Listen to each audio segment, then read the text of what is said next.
The whole premise of Global Game Changers is that kids are superheroes, and they are given examples of other kids around the country that are also superheroes. And so it's having them dig deep into finding like what really makes me a superhero. And when you have a kid when you have a program that's building up the confidence in a student and they're thinking really great things about themselves, they are more apt to not want to do the silly little behaviors over here because you're building them up. And I think they went through and made a incredible program that is just geared to our school and our county, which was really wonderful. We didn't have to follow the script.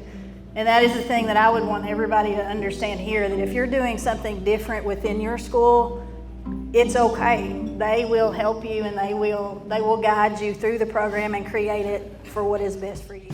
At Wheatley, we wanted to find something that taught kids to love themselves, but also to regulate emotions and behavior, but do it in a different kind of way.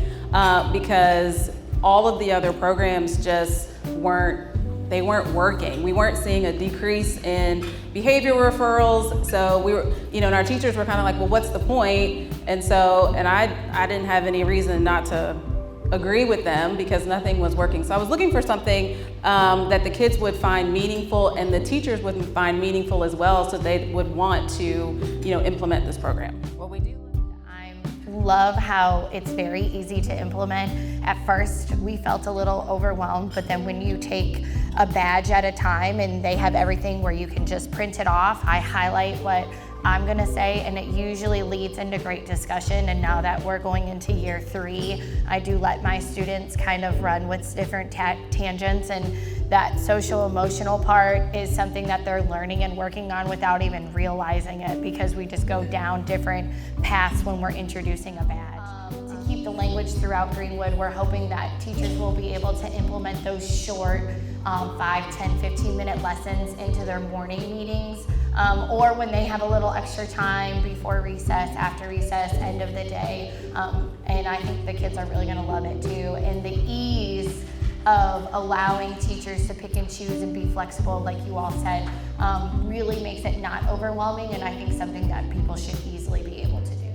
What I love as well is it's different for every grade, so you don't have to also take out the changing it every year. Yeah. They have one for kindergarten, they have one for first grade and second. So especially for me, I teach several grades. I just change it online on my PowerPoint, we pull it up, we go through the badges, and you can see the growth in the students and their conversations, especially the kids that started with me in 3rd grade and I taught them 3rd, 4th, and now they'll be in 5th. Our conversations will get a little more personal, a little harder. Just student behavior, when you take what you were talking about, the premise of the program for the students, when you're taking something, everybody wants to feel good about something that they do. So the students get to choose something that they personally, their choice of what they do well, and then put it into how can I help someone else with something that I personally chose to do well.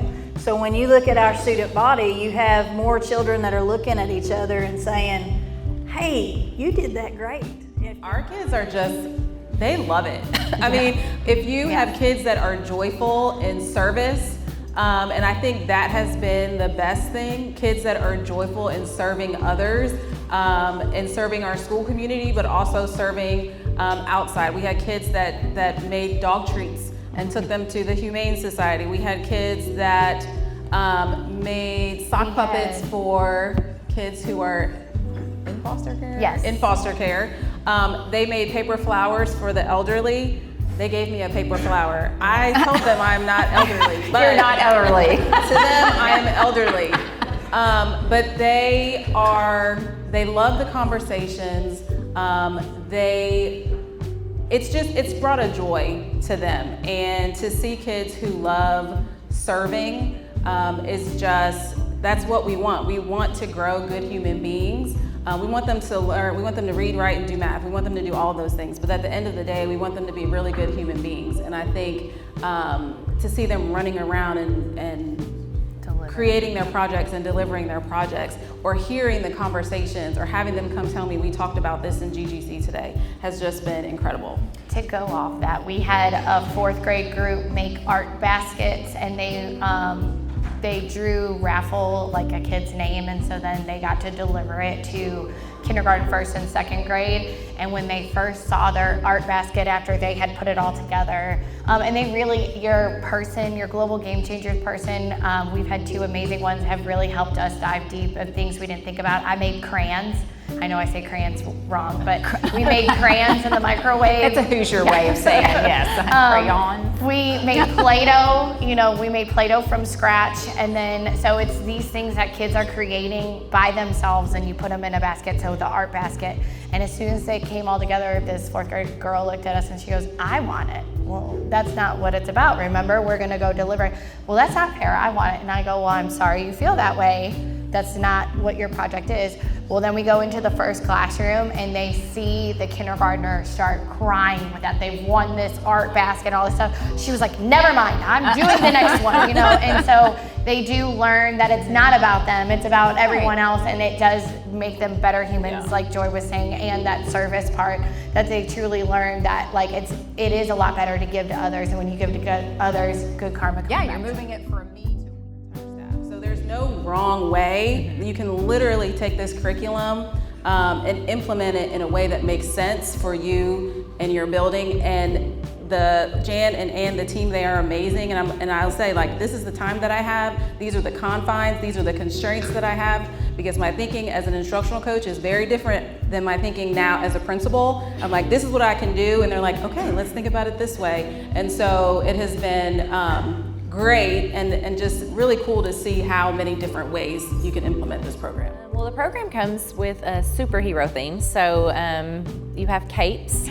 So introducing the material to our teachers, I just bust through the door with my cape on, and I kind of make a big deal in the classroom and run around, and I take the teacher's cape and put it on them and just make a big exciting moment for the kids, like, what's happening right now? And they start to ask questions about it.